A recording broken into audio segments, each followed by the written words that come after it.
Hey, happy Sunday. I hope you all had a great Thanksgiving. We had a pretty lazy Thursday since we had celebrated last Saturday. So I spent most of the day playing cribbage and just kind of hanging out. It was kind of nice. So I've been thinking about posting this for a few days because I think I'm not the only one who experiences this, and those who are just starting may find this to be something they experience. My last two band fills, I have had a delayed reaction in feeling the restriction. My last band fill was the 12th, and while I certainly felt restricted and tight, I was feeling restricted and tight before the fill too. So I didn't notice a really significant difference right away. But by Wednesday of this last week, all of a sudden, everything was just irritating me and agitating my stomach. I don't think I've thrown up. But I've had some significant discomfort when trying to eat things that I would normally eat anyway, or that I've been able to eat all along. So that took, almost 10 days for me to feel that level of restriction. And the fill before that, I had the same kind of weird experience where it was probably a week to 10 days after that last fill where I kind of felt like, wow, I feel a little tighter today. And so it's kind of interesting that my sister actually started having that experience first. She's a month behind me. I was banded on May 22nd, and she was banded June 19 or 20. She's just like 4 weeks behind me, and she actually had that delayed restriction feeling before I experienced it. But she also achieved a tighter feeling restriction before I did too. So everybody is different, and you just can't guarantee that what works for one person is going to work the same for you. So it's been a little frustrating because as the restriction gets tighter, all the work that you've done, I've been working for 6 months now, relearning how to chew and when to swallow, and what I can have and what I can't have and stuff, and it's all been great. I'm all fine. But as you start getting closer and closer to your optimum fill, what you find is now you have to go back and you have to relearn it just a little bit more, because the things that I had normally been able to have and to eat without any problems, now I have to cut them down even smaller, chew them even further. Some things I'll be giving up completely. One of the things that really gave me a lot of discomfort in the last few days was some vegetable pot stickers, and I've been able to eat those all along. I've never had a problem with them, and fixed some the other day, and it was just incredibly painful just eating one. What I figure the problem is probably the dumpling part. I suspect that I could cut that open and eat the vegetable stuff out of the center, but I think it is the dumpling outside that I can't tolerate. And the same thing happens with my basic afternoon meal time consists usually at least of a portion of a wrap, which is basically just a sandwich rolled up in a tortilla, since I can't eat bread anymore. And I've been able to eat those all along and not had any problems. However, this last week, that last wrap that I had took me 3 days to eat on, because it just upset my stomach every time I ate it. I managed to get about 1.5 to 2 inch piece down at a time. And I suspect that maybe I am at a point where I can't tolerate flour tortillas anymore. My sister hasn't been able to eat those in months and months, so maybe that's happening.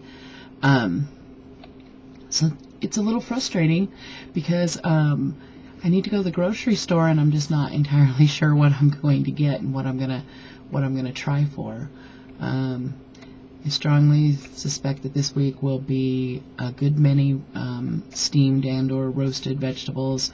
Those never seem to bother my stomach, and they can get soft enough. I also bought Jessica Seinfeld's beautiful new cookbook called Deceptively Delicious, and I would advocate that book for every person who has a lap band.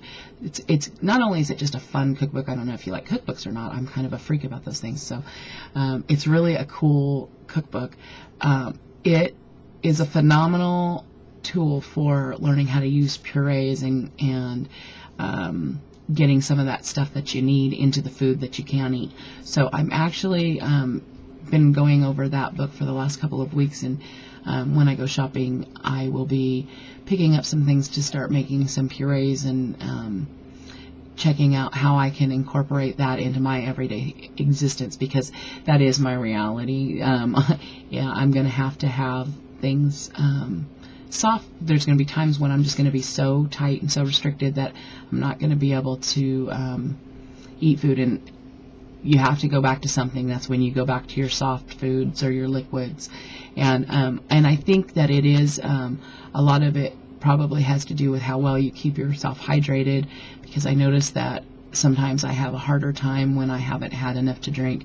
You know, I get busy and I forget to take in the water that I need, because life goes on and my whole world doesn't revolve around me sitting around wondering what I'm going to put in my mouth next.